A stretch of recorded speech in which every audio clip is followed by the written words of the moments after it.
Selamat pagi, puji nama Tuhan, senang bisa menjumpai saudara kembali di dalam program Pastor Talk. Sepanjang hari ini, percaya ada Tuhan yang menyertai Anda, ada Tuhan yang membukakan big opportunity kepada saudara, sehingga apa yang saudara sentuh, pegang, kerjakan, janji Tuhan, Anda diberkati berhasil. Nah, judul hari ini yang saya bawakan adalah tentang Tuhan ada dalam perjalanan hidup. Tuhan ada dalam perjalanan hidup setiap kita. Nah, saudara, di dalam perjalanan kehidupan kita sebagai orang percaya, kita seringkali merasa tegang, bingung, dan lemah di hadapan berbagai cobaan dan tantangan. Apakah saudara hari ini sedang ada cobaan, sedang ada tantangan, sedang ada pergumulan? Coba cek deh bagaimana rasanya. Seringkali kita merasakan seperti yang tadi saya katakan, tegang, bingung, atau mengalami kelemahan. Tetapi hari ini saudara, kita diberikan pengharapan di dalam firman Tuhan. Karena Tuhan berjanji, Dia senantiasa hadir dalam setiap langkah perjalanan kita. Nah, hari ini mari kita menjelajahi konsep teologis tentang Tuhan di dalam perjalanan kehidupan kita.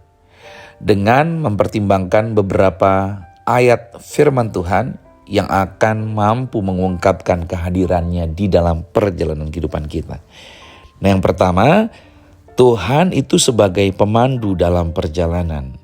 Kalau saudara pergi ikut tur, saudara mau tahu di tempat atau di lokasi wilayah yang saudara datang ke sana, ada apa aja, situs-situs seperti apa, lokasinya apa saja, penjelasan dan lain sebagainya, Anda perlu pemandu tur. Nah, di dalam kehidupan ini, saudara juga harus pahami, untuk saudara memiliki perjalanan yang berhasil, saudara perlu punya pemandu. Nah, pemandunya hidup ini adalah Tuhan. Dalam Mazmur 32 ayat 8, kita mendapati di sana bahwa janji Tuhan, bahwa Tuhan akan mengajar dan menunjukkan jalan yang harus kita ikuti. Dia kasih tahu step-stepnya. Nah, ini mencerminkan aspek pemanduan ilahi dalam kehidupan kita. Sebagai pemandu yang bijaksana, Tuhan memberikan petunjuknya itu melalui firman-Nya. Tuhan memberikan petunjuknya melalui doa-doa pribadi Anda. Dan Tuhan memberikan petunjuknya melalui Roh-Nya yang tinggal di dalam kita. Pemanduan Tuhan adalah dasar dari kebijaksanaan yang kita butuhkan di dalam perjalanan kehidupan ini. Itu sebabnya saya katakan sama saudara, kalau saudara mau dipandu, mau tahu kemana jalannya, baca buku panduannya, yaitu firman Tuhan. Ya, kalau saudara tegang, ambil firman. Saudara buntu gak tahu jalan, ambil firman. Di situ saudara akan menemukan panduan mau jalan kemana, langkah apa yang harus Anda ambil. Simpel seperti itu. Kalau saudara sedang tegang, saudara gak tahu jalan, ambil waktu berdoa, masuk kamar, tutup pintu, panggil nama Tuhan. Bahkan Alkitab berkata, 2 orang sepakat meminta di bumi, maka itu akan diberikan kepada Anda. Bahkan kitab Markus 11 ayat 23-24 juga berkata bahwa apapun yang kau minta dan doakan, percaya dulu bahwa kau sudah menerimanya, baru itu diberikan kepadamu. Dan kalau saudara mengalami ketegangan atas segala peristiwa atau tantangan yang ada di depan saudara, izinkan Roh Tuhan yang ada di dalam diri saudara memandu Anda, mengajak Anda berjalan sesuai dengan rencananya Tuhan. Oke, itu yang pertama berarti ya, bahwa Tuhan sebagai pemandu dalam perjalanan. Yang kedua, Tuhan itu sebagai pelindung dalam perjalanan kehidupan ini. Dia bukan cuma pandu Anda, tapi Dia juga Tuhan yang melindungi Anda. Karena kitab Keluaran 14 ayat 14 menyatakan bahwa Tuhan akan berperang untuk kita dan kita hanya perlu diam. Nah, ini mencerminkan peran Tuhan sebagai pelindung kita dalam menghadapi segala bahaya dan tantangan yang ada di hadapan kita.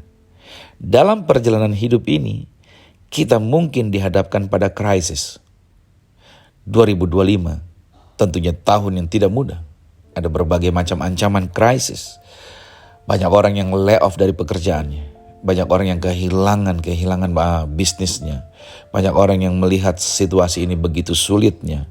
Dengan aturan, dengan regulasi, dengan berbagai macam hal yang ada di berita-berita. Orang tegang dan lain sebagainya. Dalam hidup ini kita juga berhadapan dengan kegagalan.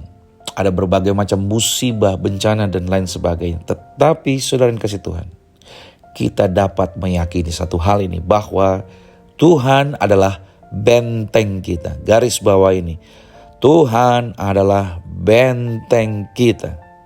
Iman kita kepada Yesus Kristus itu adalah sumber kekuatan, sumber ketenangan dalam perjalanan ini.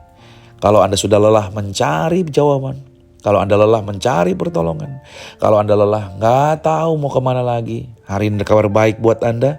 Ada Yesus yang bisa menjadi pelindung Anda di dalam perjalanan kehidupan ini. Amin. Yang ketiga, saudara, Tuhan itu sebagai sumber pengharapan dalam perjalanan. Jadi ingat, yang pertama Tuhan sebagai pemandu, yang kedua Tuhan sebagai pelindung, dan yang ketiga Tuhan sebagai sumber pengharapan dalam perjalanan ini. Ya, ingat baik, yang membuat orang bisa hidup pada waktu berhadapan dengan penyakit di rumah sakit saya jumpai. Kenapa orang itu bisa lolos dari penyakit berbahaya? Kenapa? Karena ada harapan. Dia masih punya harapan. Selama seseorang masih punya harapan, dia masih bisa mengalami kemenangan. Selama seseorang masih pegang harapan, dia tidak akan pernah undur, dia tidak akan pernah jatuh ke bawah. Makanya saya selalu katakan, orang Bekasi itu orang yang kuat. Kenapa? Karena di Bekasi selalu ada harapan indah. Maju sedikit ada ujung harapan. Maju lagi tetap pengharapan baru. Jadi di dalam perjalanan kita harus pahami, ada harapan-harapan yang Tuhan sediakan. Dalam sebuah ayat yang terkenal di dalam Yeremia 29 ayat 11 mengingatkan kita bahwa Tuhan memiliki rencana yang penuh pengharapan untuk kita. Nah, ketika kita merasa terjebak dalam situasi sulit, kita bisa mencari pengharapan dalam janji Tuhan ini. Karena Tuhan adalah sumber segala pengharapan. Dan ingat baik, rencananya Tuhan untuk kita adalah rencana damai sejahtera, untuk memberikan harapan masa depan yang penuh dengan harapan. Tuhan tidak pernah punya rancangan kecelakaan bagi kehidupan saudara. Nah, saya simpulkan hari ini bahwa kita telah merenungkan peran teologis Tuhan dalam perjalanan kehidupan kita. Tuhan adalah pemandu yang memberikan petunjuk. Dia adalah Tuhan yang memberikan perlindungan. Dan Tuhan juga adalah Tuhan yang memberikan sumber pengharapan, yang memberikan makna dalam segala situasi. Nah, ketika kita menghadapi tantangan, mari ingat bahwa Tuhan itu selalu hadir dalam perjalanan kita. Anda tidak pernah ditinggalkan sendirian. Satu hal yang Tuhan Yesus katakan kepada para murid, "Aku tidak meninggalkan engkau sebagai yatim piatu." Mungkin orang tua kita bisa pass away. Mungkin orang yang kita kasih bisa tidak bersama kita lagi. Mungkin rekan bisnis kita bisa saja meninggalkan kita. Mungkin gak ada orang-orang yang support kita. Tapi hari ini ada garansi buat saudara. Tuhan selalu hadir di dalam perjalanan kehidupan kita.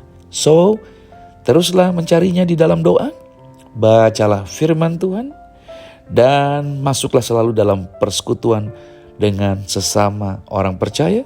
Hadirlah di dalam komunitas grup orang percaya. Hadir di sana. Nah, marilah kita hidup dalam kepastian bahwa Tuhan selalu ada dalam setiap langkah kita. Katakan amin. Saya berdoa buat saudara. Tuhan, aku serahkan setiap anak-anak Tuhan yang mendengarkan ibadah Pastor Talk ini. Doaku buat mereka selalu menyadari bahwa perjalanan ini tidak pernah sendiri. Ada Tuhan Yesus yang menyertai mereka. Ada Tuhan Yesus yang selalu memberikan petunjuk, yang selalu yaitu menjaminkan keamanan dan memberikan pengharapan yang tidak pernah putus-putusnya. Doaku buat mereka sukses, mereka berhasil, mereka senantiasa diingatkan akan kasih setia Tuhan yang tidak pernah berhenti atas hidup mereka. Terpujilah nama Tuhan dalam nama Yesus. Amin.